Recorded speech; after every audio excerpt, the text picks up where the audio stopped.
Fretless, where we work, um, is a small consulting agency, essentially. I'll talk more about it in a bit, but um, that the actual work we do is basically the work of a freelancer, because we go from client to client, working on different projects. So I thought I'd talk a little bit about what freelancing is like relative to having a real job, the pros and cons, why I ended up going this direction, and that will segue into my life story a little bit. I am still Davey. Originally, I gave this talk as a guest lecturer at the Iron Yard, where they didn't necessarily know me. And I've gone back and forth between freelancing and having real jobs ever since I turned 16, arguably earlier, if lawn mowing counts. So, freelancing, be your own boss, sleep until noon, work in your pajamas and slippers, right? Yeah. But really, why would you want to be a freelancer? This is Jeffries Altman. He's one of the best known web designers in the world and was one of the first who could really call himself that.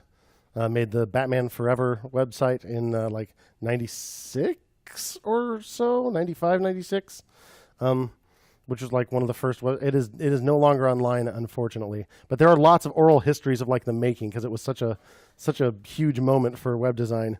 But he is a big part of the reason why browser makers actually started supporting standards, like standard versions of HTML and JavaScript, and supporting CSS. So, a minor hero of mine. And he gave an interview right before I gave this talk the first time that I thought really hit the nail on the head. So he worked in advertising before striking out on his own to do web design full-time in the late 90s, and here's how he described it. I was working as a creative director at a New York startup in 1999. Despite my title, I felt powerless to affect the company's product or even control our design and code. I just wanted to design simple websites that mattered and charge a fair price for my work. So I quit. You're pretty early in your careers, obviously, at the moment, but does this already resonate with anyone? Yeah, a little bit. So my last job was as an enterprise software manager and project manager for a very large organization with 40,000 employees, over 1,000 IT staff. And I was managing a big, important project and managing the developers responsible for implementing it. Enterprise software manager. Yeah. But despite my lofty title, I was powerless. I wasn't empowered to make any decisions that actually affected the outcome. The real decisions were being made by people who made 3 or 4 times what I did, and who would probably never even laid eyes on the finished product, never have to live with the consequences of their decisions. So I quit. Zelman continues, I spent too many of my formative creative years complaining about the decisions made by the people who paid my salary. It was time to stop complaining and start creating. So, reason number 1 for becoming a freelancer: freedom. Thanks, Google Images. You can choose what projects to work on, assuming you have enough business to be choosy, but that's the goal. Get enough work that you can choose your clients and your projects. Better yet, choose how you approach these projects. Another reason: flexibility. Need to schedule a dentist appointment? Make it for whatever time you want. I used to have to make them at 7 a.m. When I worked at that place. Now I still usually make them first thing in the morning so I can get it over with, but I can make it around lunch if I want. Take a 2-hour lunch, doesn't matter. I'll still get my work in. No one's watching you and making sure that your rump is in a seat between exactly 9 and 5 or whatever. Need to take your cat to the vet? Do it. You don't have to beg. Another biggie: variety. Find it boring to work on a single product year after year? Well, you don't know yet, but as a freelancer, you don't have to be stuck on the same thing forever. You can try different technologies. Do React here, Angular there, Ruby on Rails over there. We're never stuck doing the same thing, working on exactly the same project year after year after year. We change every few months.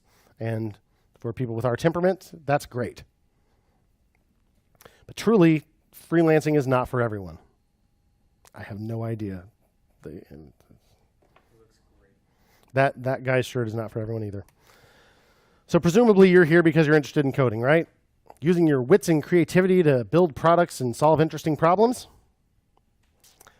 How do you feel about sales and marketing? Yeah, you like those? If you strike out on your own and you don't do that, there won't be any more of that interesting work to do. How about bookkeeping? Oh yeah, bookkeeping. Management?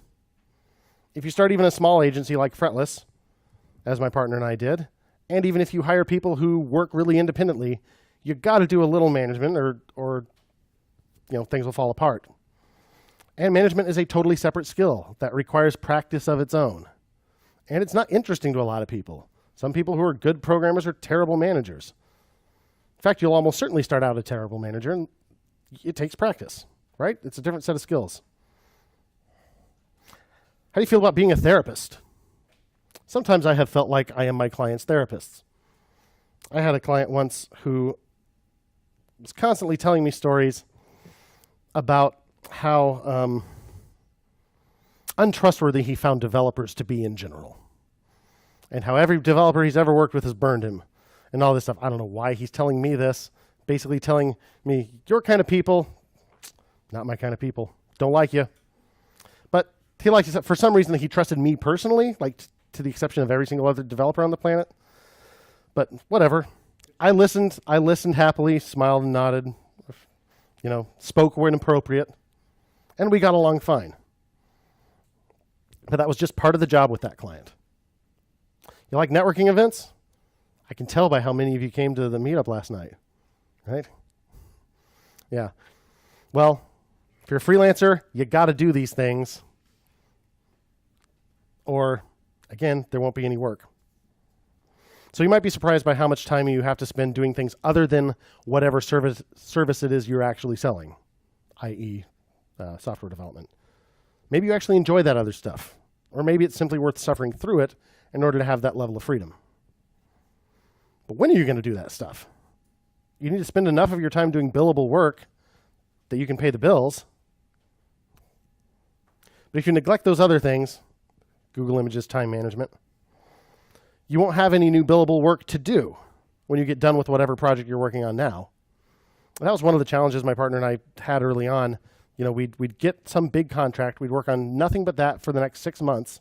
Then 6 months would come. We had no time to do any sales, so we had nothing else to do.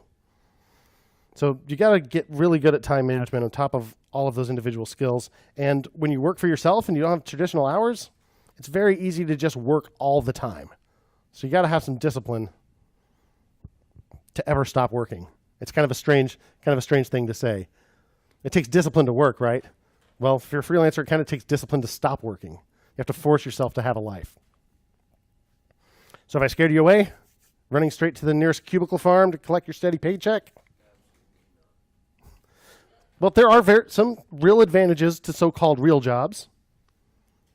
Truly, stability is the biggest advantage of a traditional job, depending on the job.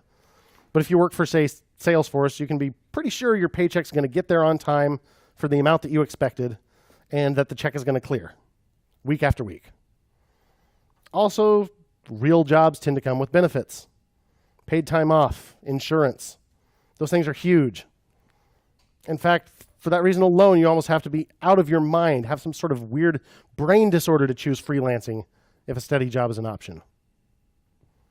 But suppose you do have the same brain disorder that I do and decide that it is what you want to do. Where do you even start? And how do you know if you're ready to take the plunge? I don't have all the answers, and I certainly don't have any business telling you what's right for you. But I can tell you my story.